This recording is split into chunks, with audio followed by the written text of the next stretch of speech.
చంద్రబాబు నాయుడికి చెంచా చేలా అని చెప్పుకోవచ్చు.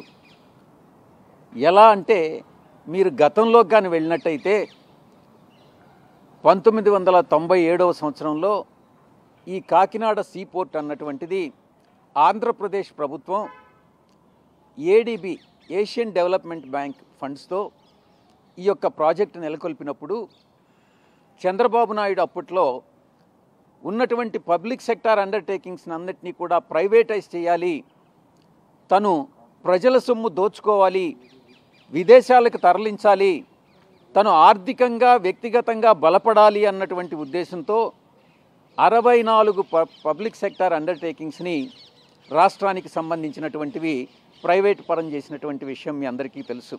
దాంట్లో భాగంగా అప్పట్లో మలేషియా ప్రైమ్ మినిస్టరో మహతిర్ మహమ్మద్ అనేటటువంటి గొప్ప మహానుభావుడి కుమారుడు తీసుకొచ్చి ఆయన ఇక్కడ ఈ యొక్క కాకినాడ సీపోర్ట్స్ని కొంటున్నాడు అన్నటువంటి ఉద్దేశంతో ఆయన ద్వారా తన కులానికి సంబంధించినటువంటి కేవీ రావు అన్నటువంటిది, అంటే క్యాస్ట్ బడ్డీస్ వీళ్ళిద్దరు కూడా, కేవీ రావు అనేటటువంటి వ్యక్తి, ఈ చంద్రబాబు నాయుడు, ఈ క్యాస్ట్ బడ్డీస్ ఇద్దరు కూడా ఒకటై ఒక కుట్ర పన్ని బ్యాక్డోర్ ఎంట్రీ ద్వారా కేవీ రావుని సీఎండి స్థానంలో కూర్చునిబెట్టినటువంటి వ్యక్తి ఈ యొక్క ప్రస్తుత ముఖ్యమంత్రి శ్రీ చంద్రబాబు నాయుడు. దీంట్లో అప్పట్లో ఎంత డబ్బులు చేతులు మారినాయి అన్నటువంటిది ఇప్పట్లో ఇన్వెస్టిగేషన్ ఈ యొక్క కంప్లైంట్ మీద ఎందుకు 1997 నుంచి ఇప్పటి వరకు జరిగిన ట్రాన్సాక్షన్ మొత్తం కూడా ఇన్వెస్టిగేట్ చేయొచ్చు కదా. ఆ ఇన్వెస్టిగేషన్ ఏదో సిఐడి తన జోబులో ఉన్నటువంటి సిఐడి ద్వారా కాకుండా సిబిఐ ఈడీ ద్వారా కానీ చేయిస్తే ఇంకా బాగుంటుందన్నటువంటిది నా ఉద్దేశం. అప్పుడు చంద్రబాబు నాయుడు గారి కార్యకలాపాలన్నీ కూడా బయటపడతాయి. ఇక చంద్రబాబు నాయుడు విషయానికి వస్తే, చంద్రబాబు నాయుడు ఇంకొక 5 నెలల్లో 75 సంవత్సరాలు వస్తాయి. అతను తన బ్రదర్ లాగానే మెంటల్గా సెనైల్ అయిపోయాడు. అతనికి మతి భ్రమించింది.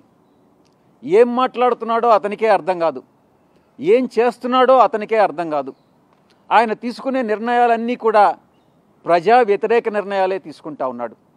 ఇప్పుడు ప్రస్తుతం ఈ యొక్క సెనైల్ అయినటువంటి ఈ చంద్రబాబు నాయుడు ముందున్నటువంటి కర్తవ్యం ఒక్కటే, రాష్ట్ర అభివృద్ధి కాదు, ప్రజల శ్రేయస్సు కాదు, చంద్రబాబు నాయుడు ముందున్నటువంటిది జగన్మోహన్ రెడ్డి గారి మీద కక్ష తీర్చుకోవాలి అన్నటువంటిదే ఒక కర్తవ్యంగా ముందుకు పెడతా ఉన్నాడు. దానికి ఒక కారణం కూడా ఉంది. గతంలో జగన్మోహన్ రెడ్డి గారి నాయకత్వంలో ఆయన ముఖ్యమంత్రిగా ఉండగా స్కిల్ డెవలప్మెంట్ స్కామ్లో ఇతను 55 రోజులు జైల్లో ఉండొచ్చినటువంటి వ్యక్తి. చంద్రబాబు నాయుడు అనేటటువంటి వ్యక్తి ఒక క్రిమినల్. ప్రతి ఒక్కరిని తను క్రిమినల్ అంటాడు, తనే క్రిమినల్ అన్నటువంటి విషయం కానీ అతను అర్థం చేసుకోడు.